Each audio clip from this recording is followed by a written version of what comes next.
Hello guys, welcome back to my channel. Today we are going to study about vitamins.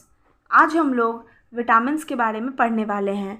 इसमें हम लोग जानेंगे vitamins क्या होता है, उससे किसने डिस्कवर किया, विटामिन्स की स्टडी को क्या कहते हैं, फैट सॉल्यूबल या फिर वाटर सॉल्यूबल विटामिन्स कौन कौन से होते हैं, उसके अलावा विटामिन की कमी से होने वाले जो डिजीज़ हैं, डिफिशियंसी डिजीज़ जो कि विटामिन्स की कमी की वजह से होते हैं, उसे हम लोग समझेंगे। उसके अलावा हम ये भी समझेंगे कि विटामिन्स के क्या क्या सोर्स हैं। तो चलिए वीडियो को शुरू करते हैं। तो सबसे पहले हम विटामिन को समझें, उससे पहले हम लोग थोड़ा फूड को पढ़ लेते हैं। तो क्या लिखा है पहला point, food is an any substance consume to provide nutritional support for an organism. Food जो होता है हमें न्यूट्रिशनल सपोर्ट करता है, ठीक है। नेक्स्ट आ जाता है, it is usually of plant and animal origin. Food हमें कहाँ से मिलता है, प्लांट से और एनिमल से। And contain essential nutrients such as carbohydrate, fats, proteins, vitamins and minerals. हम लोग बचपन से सुनते आ रहे हैं ना कि हमें एक बैलेंस डाइट फूड खाना चाहिए। बैलेंस डाइट फूड क्या होता है, जिसमें ये सारी चीज़ें मौजूद हों, carbohydrate, fat, proteins, vitamins and minerals. उसके बाद आ जाता है, the substance is ingested by an organism and assimilated by the organism cell to provide energy, maintain life और स्टिमुलेट ग्रोथ। तो हमें फूड की क्यों ज़रूरत होती है, तो फूड हमें इसलिए ज़रूरत होता है क्योंकि फूड जो होता है वो हमारे सेल को क्या प्रोवाइड करता है, एनर्जी, मेंटेन करता है हमारी लाइफ को, और स्टिमुलेट ग्रोथ, यानी कि प्रोटीन जो होता है ग्रोथ में हेल्प करता है ना। उसी तरह से सारे जितने भी बैलेंस डाइट फूड होते हैं वो हर एक फंक्शंस को हमारे बॉडी में परफॉर्म करने में हेल्प करते हैं। और फूड जो होता है, एक बैलेंस डाइट फूड जो है वो हमारे healthy body and healthy mind के लिए बहुत ही इम्पॉर्टेंट होता है। तो चलिए जानते हैं कंपोनेंट्स ऑफ फूड्स को, ठीक है। तो the major component of foods are, carbohydrate है, उसके बाद क्या है, फैट्स है, उसके बाद है प्रोटीन, उसके बाद है मिनरल्स, उसके बाद है न्यूक्लिक एसिड, उसके बाद है vitamins and last is water. तो आज की जो वीडियो है उसमें हम लोग डिटेल में पढ़ने वाले हैं विटामिन्स के बारे में। आने वाली वीडियो में हम इन सारे फैक्ट्स को, मतलब सारे कंपोनेंट्स ऑफ फूड को पढ़ेंगे, लेकिन आज का जो वीडियो है वो डेडिकेटेड है विटामिन्स के ऊपर, ठीक है। आज हम लोग डिटेल में विटामिन्स को पढ़ने वाले हैं। तो चलिए आगे देखते हैं। The study of vitamin is called vitaminology, ठीक है। तो ये फैक्ट है जो कि एग्ज़ाम के लिए इम्पोर्टेंट है, इसे याद कर लीजिए। उसके बाद विटामिन जो वर्ड है वो लैटिन वर्ड से आया है, जिसका मतलब होता है वीटा, मीनिंग लाइफ, ठीक है। एंड अमीन मतलब क्या होता है, अमीन इसको क्यों कहा जाता है, because vitamins were originally thought to contain amino acid. इसमें क्या होता है, अमाइनो एसिड होता है, इसलिए इसको अमीन कहते हैं। और विटामिन जो है, वीटा वर्ड वो कहाँ से आया है, लैटिन वर्ड से आया है, जिसका कि मतलब क्या होता है, लाइफ। उसके बाद हु डिस्कवर्ड विटामिन वर्ड, किसने डिस्कवर किया था विटामिन को, डिस्कवर किया था कैसमिर फंक ने, ठीक है। ओरिजिनली कॉइंड किया था उन्होंने टर्म को एज अ विटामिन इन कब, 1912 में, ठीक है। तो चलिए अब हम लोग विटामिन्स को देख लेते हैं।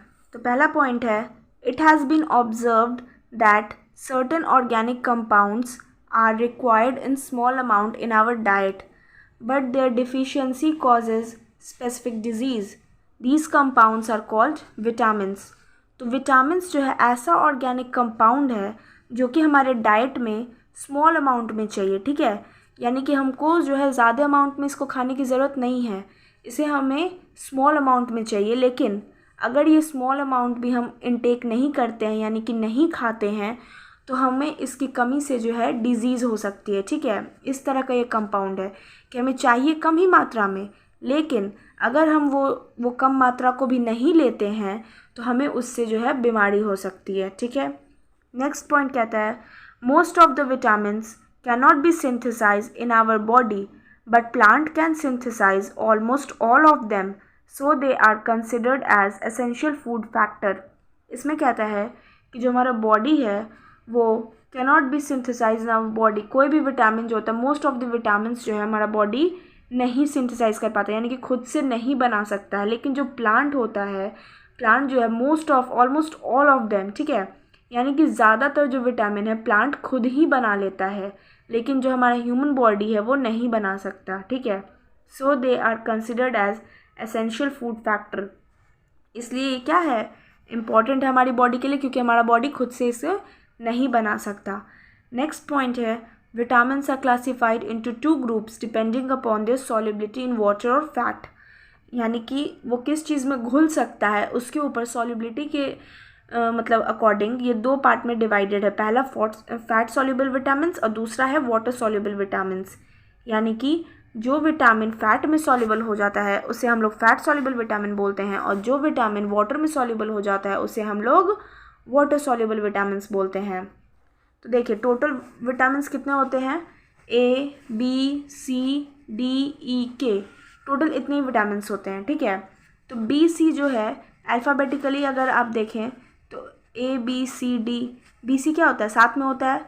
आप ऐसे याद कर लीजिए कि ये दोनों साथ में है, तो ये दोनों क्या है, वाटर सॉल्युबल विटामिन है, ठीक है। और उसके अलावा जो बच गया A, D, E, K, जो बच गया वो कौन सा विटामिन हो जाएगा, फैट सॉल्युबल विटामिन हो जाएगा, ठीक है। वाटर हमारे लिए नेसेसरी है और बी सी दोनों साथ में रहता है, तो कुछ ऐसे रिलेशन बना लीजिए कि जो बी सी है वो वाटर सॉल्युबल विटामिन है, जो बाकी बच गया वो सारा क्या है, फैट सॉल्युबल विटामिन है, ठीक है। तो देखिए यहाँ पे क्या लिखा हुआ है, these are vitamins A, D, E and K, यानी कि फैट सॉल्युबल विटामिन्स कौन सा होता है, A, D, E and K। They are stored in liver and adipose fat storing tissue, ये कहाँ स्टोर होता है, तो लिवर में और एडिपोज फैट स्टोरिंग टिश्यू में ये स्टोर होता है।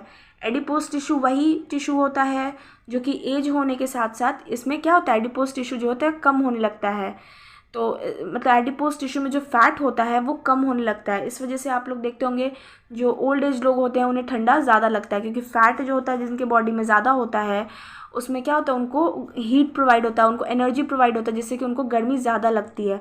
और जिनमें जो है फ़ैट की मात्रा कम होती है उन्हें ठंडा ज़्यादा लगता है। तो जो एडिपोज टिश्यू होता है वो क्या करता है, फ़ैट को स्टोर करके रखता है। लेकिन जो जिनका एज हो जाता है, ओल्ड एज लोग जो होते हैं, उनमें इनकी कमी होने लगती है, जिसकी वजह से उन्हें ठंड भी ज़्यादा लगती है।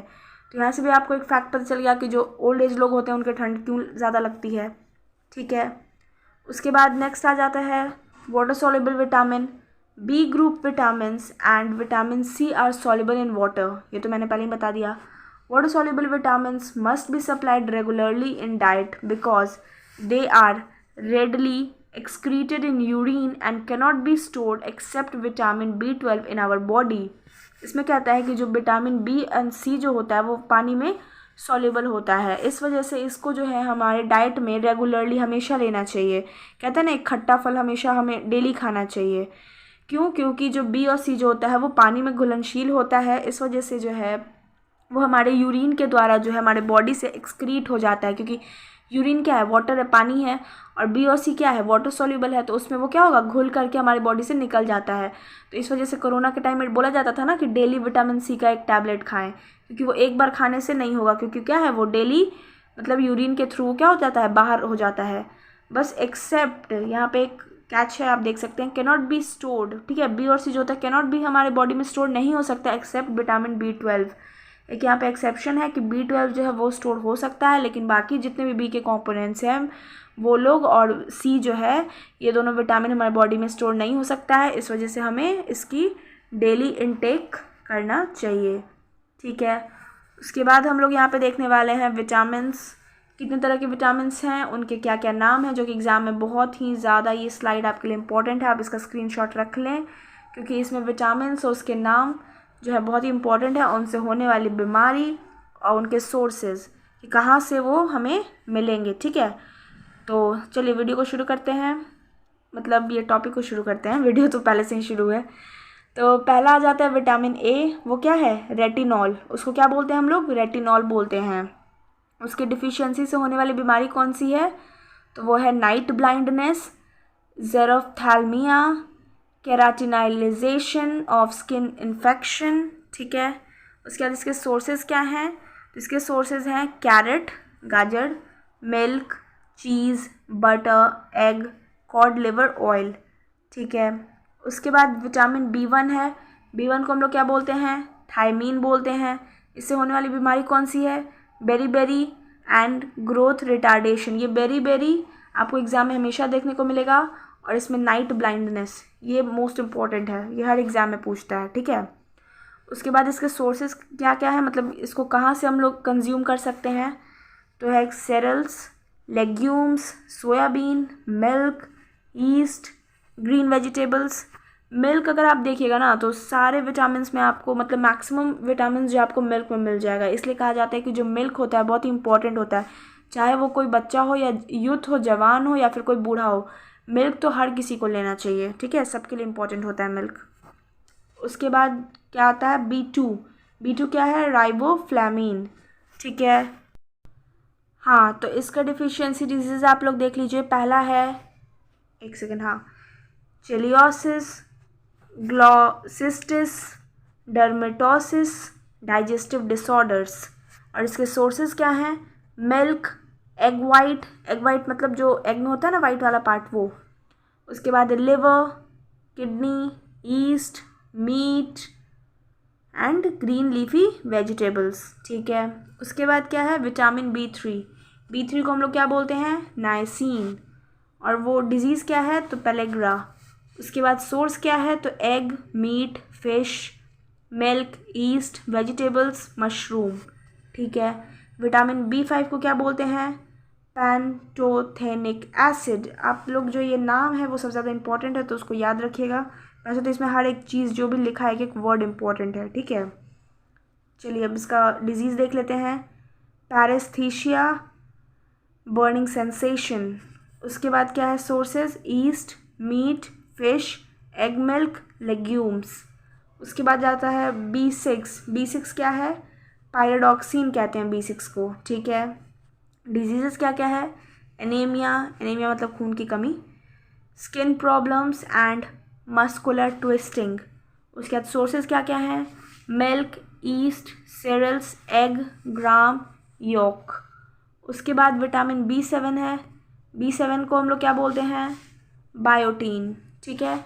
B7 को ही हम लोग विटामिन H भी बोलते हैं, ठीक है। ये आप एक याद कर लीजिए कि विटामिन B7 को क्या बोलते हैं, विटामिन H, ठीक है।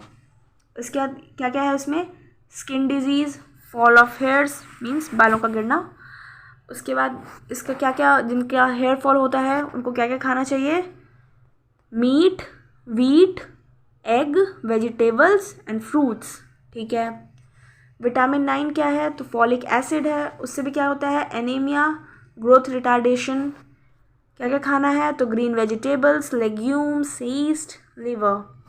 उसके बाद जाता है विटामिन B12, इसको क्या बोलते हैं, कोबालामाइन। कोबालामाइन इसलिए बोलते हैं क्योंकि इसमें क्या होता है, कोबाल्ट होता है, ठीक है। तो आप इसे याद कर लीजिए, कोबाल से क्या होगा, कोबाल्ट, ठीक है। फिर यहाँ पे देखिए, pernicious anaemia, abnormality in nervous system, meat, fish, egg, curd, bacteria of intestine, ठीक है। विटामिन C को क्या बोलते हैं, एस्कॉर्बिक एसिड। क्या बीमारी होती है, स्कर्वी यानी कि ब्लीडिंग इन गम्स। क्या खाना चाहिए, विटामिन C में सारे खट्टे चीज़ आ जाते हैं, आंवला, fruit of citrus family, tomato, green leafy vegetables.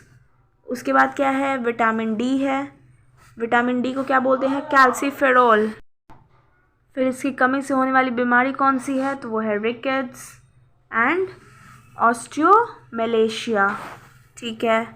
उसके बाद क्या खाना चाहिए, तो cheese, fish, egg, yolk and sunlight हमें लेनी चाहिए, क्योंकि सनलाइट जो है, सनलाइट से क्या होता है, हमारा जो स्किन होता है, तो हमारा स्किन जो होता है खुद ही सिंथेसाइज करता है विटामिन D को, ठीक है। सूरज की रोशनी से हमें विटामिन D नहीं मिलता, सूरज का रोशनी जब हमारा बॉडी एब्जॉर्व करता है तो हमारा स्किन जो होता है वो खुद से ही सिंथेसाइज करना शुरू कर देता है विटामिन D को, ठीक है।